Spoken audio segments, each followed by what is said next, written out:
شام میں اسرائیل نے ایک اہم ایئر بیس پر حملہ کر دیا، لیکن اس حملے کے بعد اصل خطرہ شام نہیں بلکہ اسرائیل اور ترکی کے درمیان بڑھتی ہوئی کشیدگی ہے۔ کیسے؟ آئیے اس ویڈیو میں جانتے ہیں۔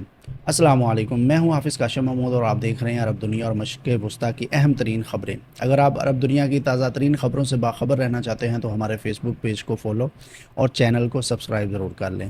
تو بڑھتے ہیں اپنی خبر کی طرف۔ شام میں ایک اسرائیلی فضائی حملے نے اسرائیل اور ترکی کے درمیان کشیدگی کو مزید بڑھا دیا ہے۔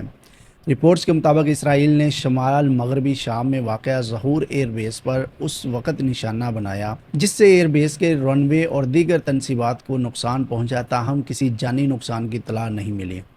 یہ حملہ اس وقت ہوا جب شام میں ترکی کے بڑھتے ہوئے فوجی تعاون پر اسرائیل کے تحفظات پہلے ہی سامنے آ چکے تھے۔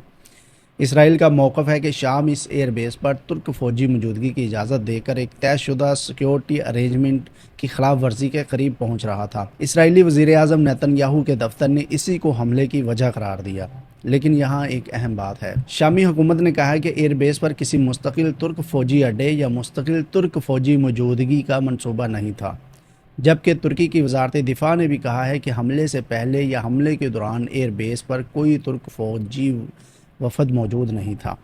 یعنی اس معاملے میں اسرائیل، شام اور ترکی کے موقف ایک دوسرے سے مختلف ہیں، اور یہی وجہ ہے کہ یہ حملہ صرف شام پر ایک فضائی حملہ نہیں سمجھا جا رہا بلکہ اسے اسرائیل اور ترکی کے درمیان بڑھتی ہوئی کشیدگی کے تناظر میں بھی دیکھا جا رہا ہے۔ راؤٹرز کے مطابق دونوں ممالک نے اس حملے کے بعد ایک دوسرے کو سخت وارننگز بھی دی ہیں۔ مزید اہم بات یہ ہے کہ امریکی نمائندہ خصوصی برائے شام ٹام ہارک نے کہا ہے کہ اسرائیل نے اس حملے سے پہلے واشنگٹن کو اطلاع نہیں دی تھی، جبکہ اسرائیلی وزیر دفاع نے اس دعوے کو مسترد کرتے ہوئے کہا ہے کہ امریکی حکام کے ساتھ انٹیلیجنس شیئر کی گئی تھی۔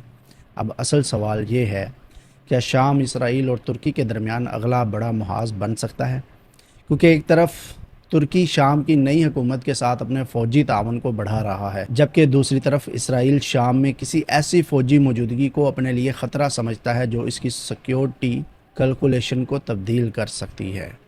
اگر دونوں ممالک کے درمیان یہ کشیدگی مزید بڑھتی ہے تو اس کے اثرات صرف شام تک محدود نہیں رہیں گے بلکہ پورے خطے کی سیاست اور سیکیورٹی صورتحال متاثر ہو سکتی ہے۔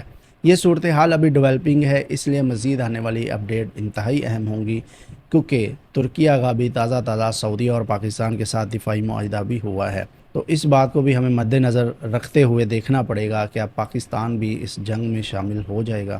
انشاءاللہ اس بارے میں آپ کو لمحہ بلمحہ اپڈیٹ کرتے رہیں گے۔ مجھے دیجیے گا اجازت۔ السلام علیکم۔ لا الہ الا اللہ محمد رسول اللہ۔